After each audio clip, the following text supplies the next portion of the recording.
Hi everyone, it's Michael. Now, fair warning, I have had a couple glasses of wine. I am feeling quite liberated, so I thought today would be the perfect opportunity to discuss why I love orchids so much. Now, I get this question all the time, primarily from non-growers, and I always hesitate to answer because I understand fundamentally that being an orchid grower is counterintuitive. We spend a lot of money on expensive plants. We bring them into an environment that we completely adapt, not for humans, but for them. So it just seems weird to people, and I get that. And I really want to explain my love for them in a way that doesn't make me sound clinically insane, but I'm not sure that that's a possibility. So I'm just gonna go ahead and jump in and hope for the best. One of the things that I love so much about orchids is that I feel an intense energetic exchange with each of the orchids in my collection. Now, every time I interact with a human or an animal or a plant, I get a feeling, and it's a feeling in the bottom of my stomach. It's not intellectual. It's highly intuitive, and it's a feeling of positivity and wellness, or it's a feeling of negativity and unrest and sickness. And I allow that sensation to either guide me towards or away from things. And just side note, I really think that that's how we make the right decisions as human beings in general, is listening to that sensation in our stomachs. So when I interact with other plants, for example, I feel that sensation, but I feel it to a lesser degree. But with orchids, not only do I feel that sense of either attraction or I feel repelled from it, I feel like they have highly developed personalities that I'm interacting with along that process. So some orchids, when I interact with them, I feel like they're mocking me. Like number 5 for my last orchid update, I always feel like it's just like taunting me. But other orchids, I feel as if they're consoling me or helping support me through difficult times. So it's really interesting. They each have their own energetic imprint that I really feel like I'm having a discourse with, which is so bizarre. Of course, orchids are stunning. They're just the most gorgeous, otherworldly creatures. And even in the deepest recesses of my imagination, I don't think I could dream up some of the things that I see in nature or even in my collection. They're just the most remarkable, beautiful things. I think that orchids are particular and they're very selective. And it reminds me of, so have you ever had somebody in your life or multiple people in your life that when you met them, you're like, you know what? No, they're difficult, they're abrasive, I just don't think I care for them. And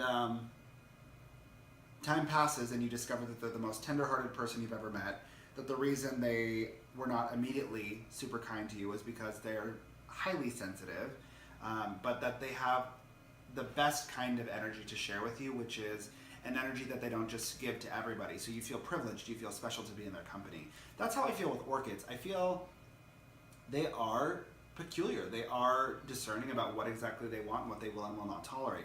But once you figure them out, they share goodness with you in a way that they just don't with others, and you feel so special to be in their company and to be enjoying their beauty. So that's another piece of the puzzle. Another thing about this is they make me feel highly connected to my mother. So my mom, I grew up with her raising orchids successfully in the house my whole life. And I didn't really pay attention until later in life. But it's interesting because my mom raised me, she raised my 3 big sisters, and she also raised my father. So, sorry Dad, you're a child too. But it's so bizarre to me that she would always take orchid breaks. So when she felt worn down from the process of caring for all of us, she would recharge her battery by taking care of these plants. And that always seemed kind of paradoxical to me, like how you're tired of caring for things and then you go care for something. But it makes so much sense to me now because she would always say to us, you know, they don't talk back and they're always good to me. And that makes the most sense to me now because after a long day of work or after a long day of being highly accountable in person and electronically to everyone, because everything is so hyper-mediated and we're so accessible to one another, taking care of my plants is not like taking care of everybody else in my world. It's a very, I don't know, it's just a beautiful, happy exchange. It's a happy task. So I think that's really wonderful. And that's something that I get from my mom, and I really do feel like I'm carrying on a little legacy that she's established by virtue of participating. So I think that's fun. Another thing about orchids is that they are completely counterintuitive to my personality type. So I don't know how I come across on film, but I actually in real life am super neurotic. I am abrasive. I am demanding. I am impatient. There's a lot of qualities about myself that I am working on, just as a human being. We should all be working on ourselves.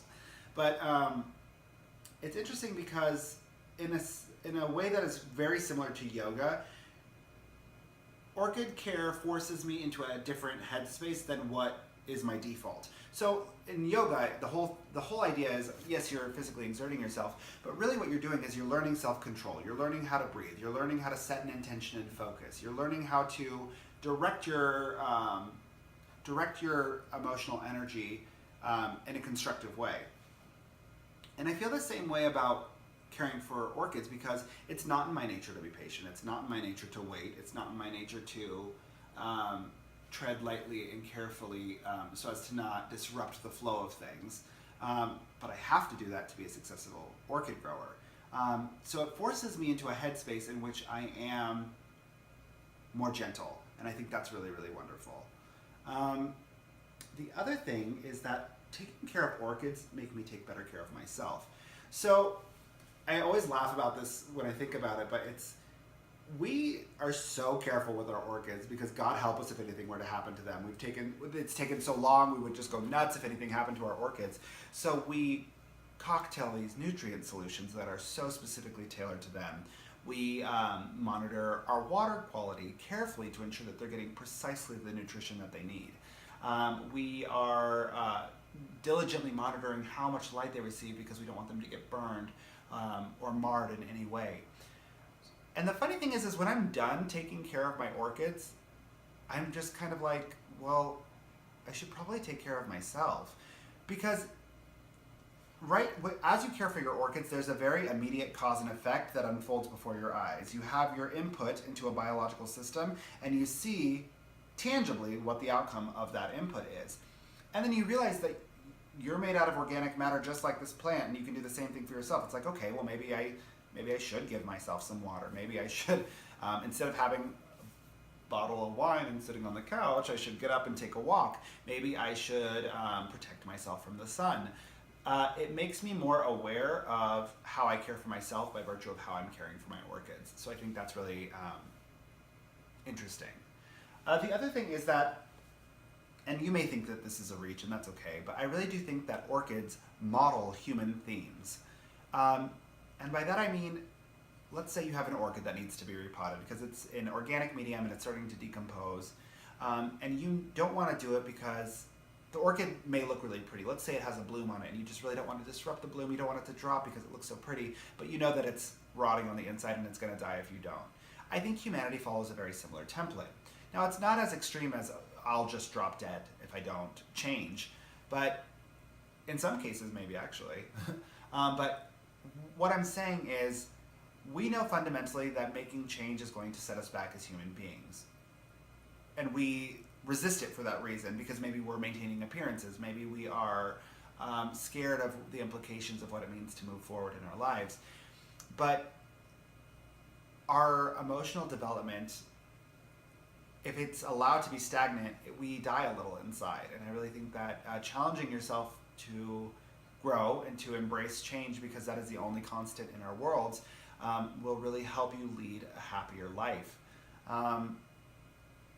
And it's interesting because even as I'm filming this video, I'm going through a lot of personal changes, and they can be really overwhelming and they can be very stressful. But sometimes you just look down at one of your orchids as it's, converting to semi-hydroponics, and you see that it's dropped a couple leaves, but it has just a little nub of a brand new root growth.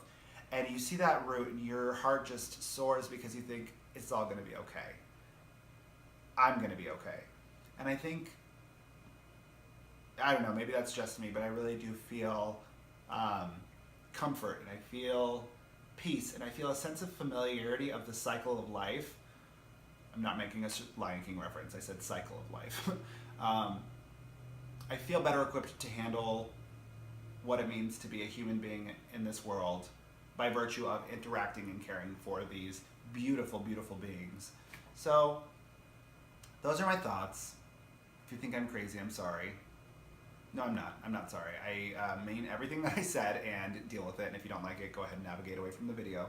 But I'm so curious to know, why do you guys love orchids? What was the moment where you became obsessed? What do you stand to gain from this process? I would love to hear your thoughts. So go ahead and put any feedback in the comment section below. As always, go ahead and like, comment, share, subscribe, all that good stuff. And thank you so much for spending your time with me. I hope you have a beautiful rest of your evening, friends. Bye.